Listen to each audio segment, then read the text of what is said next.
Hello everyone, welcome to Sanmarga classes. 30ನೇ ಪ್ರಶ್ನೆ, ಹಣ ಮತ್ತು ಸಾಲ ಎಂಬಂತಹ ಚಾಪ್ಟರ್ ಇಂದ ಬ್ಯಾಂಕುಗಳಲ್ಲಿ ತೆರೆಯಬಹುದಾದ ವಿವಿಧ ಖಾತೆಗಳನ್ನ ತಿಳಿಸಿ.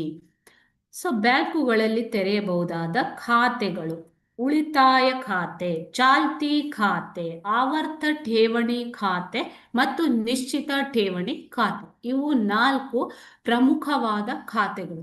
ಓಕೆನಾ? ಉಳಿತಾಯ ಖಾತೆ ಅಂತಂದ್ರೆ ಸಾರ್ವಜನಿಕರಿಂದ ಠೇವಣಿಗಳನ್ನ ಸಂಗ್ರಹಿಸುವುದು. ಗ್ರಾಹಕರು ಠೇವಣಿ ರೂಪದಲ್ಲಿ ಉಳಿತಾಯವನ್ನ ಮಾಡಬಹುದು. ಯಾರು ಬೇಕಾದ್ರೂ ಈ ಉಳಿತಾಯ ಖಾತೆಯನ್ನ ಹೊಂದಬಹುದು ಮಕ್ಕಳೇ. ಚಾಲ್ತಿ ಖಾತೆ ಅಂತಂದ್ರೆ ಏನು? Current account. ಇದು ವ್ಯವಹಾರಸ್ಥರು, ವ್ಯಾಪಾರಸ್ಥರು ಮತ್ತು ಅಧಿಕಾರಿಗಳು ಸಾಮಾನ್ಯವಾಗಿ ಹೊಂದುವಂತಹ ಖಾತೆ. ಚಾಲ್ತಿ ಖಾತೆ. ಓಕೆನಾ? ವ್ಯವಹಾರ ಸಂಸ್ಥೆಗಳು, ಸಾರ್ವಜನಿಕ ಅಧಿಕಾರಸ್ಥರು ಇವು ಬಡ್ಡಿ ಗಳಿಸುವುದಕ್ಕಿಂತ ಹೆಚ್ಚಾಗಿ ಏನ್ ಮಾಡ್ತವೆ ಮಕ್ಕಳೇ? ಶುಲ್ಕವನ್ನ ವಿಧಿಸುತ್ತವೆ. ಓಕೆ. ಆವರ್ತ ಠೇವಣಿ ಖಾತೆ. ಆವರ್ತ ಠೇವಣಿ ಖಾತೆ ಅಂತಂದ್ರೆ RD, ರಿಕರಿಂಗ್ ಡಿಪಾಸಿಟ್ಸ್. ಓಕೆನಾ? ಇವು ಮುದ್ದತಿ ಠೇವಣಿಗಳು ಹೂಡಿಕೆದಾರರಿಗೆ ಅಸಲಿ ಸುರಕ್ಷತೆ ಮತ್ತು ಹೆಚ್ಚಿನ ಪ್ರತಿಫಲವನ್ನು ತಂದುಕೊಡುವಂತಹ ಖಾತೆಗಳು.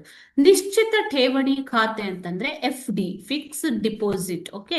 ಒಂದು ನಿಶ್ಚಿತ ಅವಧಿಯವರೆಗೆ ನೀವು ಇಲ್ಲಿ ಠೇವಣಿಗಳನ್ನ ಇಡಬಹುದು. 1 ವರ್ಷ, 2 ವರ್ಷ, 5 ವರ್ಷ, ಈ ರೀತಿ. ಓಕೆ. ಇವು ಅತಿ ಹೆಚ್ಚು ಬಡ್ಡಿಯನ್ನ ನೀಡುವಂತಹ ಖಾತೆಗಳು ನಿಶ್ಚಿತ ಠೇವಣಿ ಖಾತೆಗಳು. ಈ ರೀತಿಯಾಗಿ ನಿಮಗೆ 4 ಪ್ರಕಾರದ ಖಾತೆಗಳು ಇವೆ ಮಕ್ಕಳೇ. ಓಕೆ. Thank you.